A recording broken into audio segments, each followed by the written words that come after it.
जों थांनाय 21 मार्च 2023 खौसेथि बर' सुबुं आफाद इउनाइटेड बड' पिपल्स अर्गेनाइजेशन आरो बर' कसारि वेलफेयार समाज काउन्सिल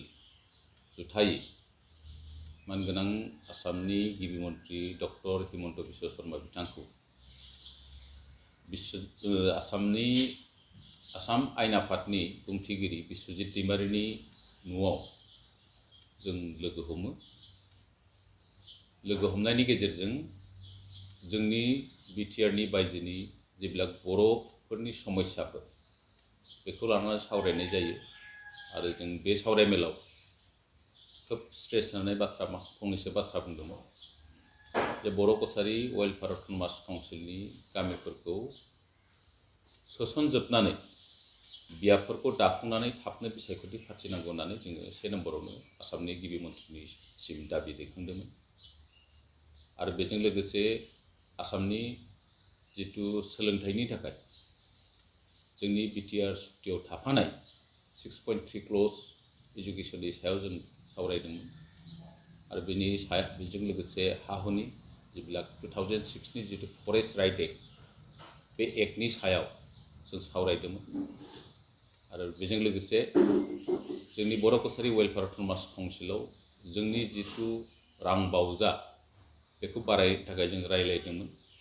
दा बे सावरायनायाव आसामनि मानगोनां गिबि मन्थ्रिया खोब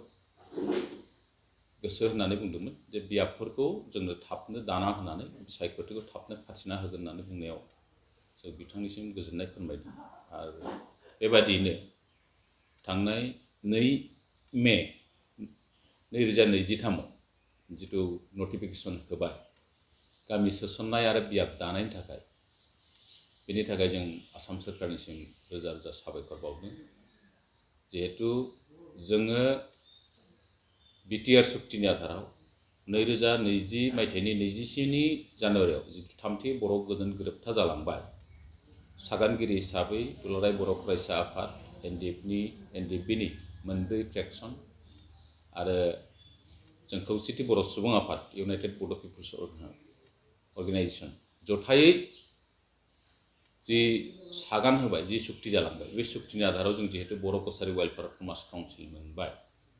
बे काउन्सिलखौ गोख्रों महरै दाफुंनायानो जोंनि खौसेथि बर' सुबुं आफादनि थांखि आरो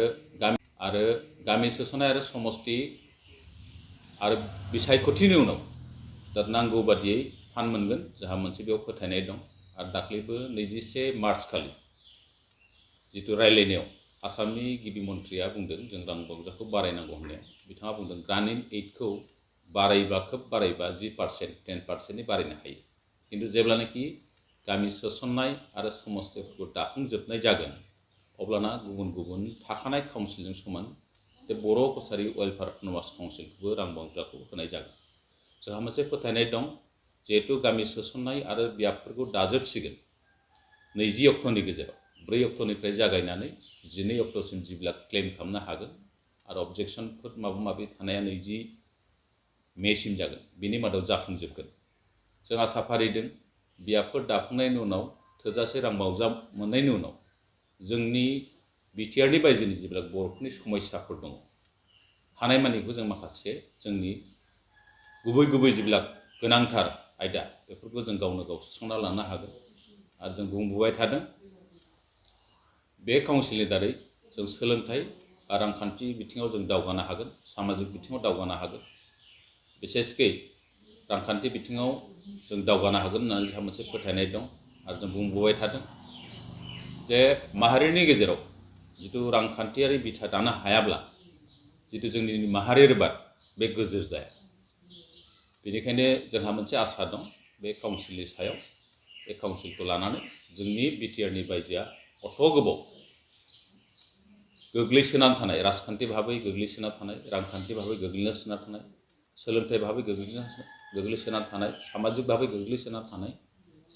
बे माखासे बिटिआरनि बायजोनि बे 10 लाख बर'फ्रा बे काउन्सिलनि दारै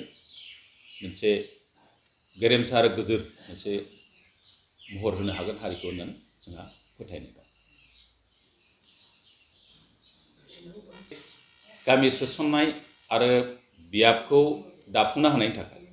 आरो थाबैनो बिसायख'थिखौ फाथिनो जों डिमान्ड होबोगासिनो दं। जिहेतु गिबि खेब हिसाबै गामि सोसननाय आरो बियाब दानायनि थाखाय जों मानगोनां आसामनि गिबि मन्थ्रि डक्टर हिमन्त बिश्व शर्माखौ जों गोजोननाय बावदों बिथांनिसिम। आरो बेजों लोगोसे जोंनि आसाम आयेन आफादनि बुंथिगिरि मानगोनां बिश्वजित दैमारि बिथांनिसिम मान बावदों। आरो बेजों लोगोसे जोंनि ट्राइबेल एफेयार्स मिनिस्टार मानगोनां डक्टर रनज पेगु आसामनि ट्राइबेल एफेयार्स मिनिस्टार बिथांनिसिम जों गोजोननाय बावदों खौसेथि बर' सुबुं आफाद जानानै।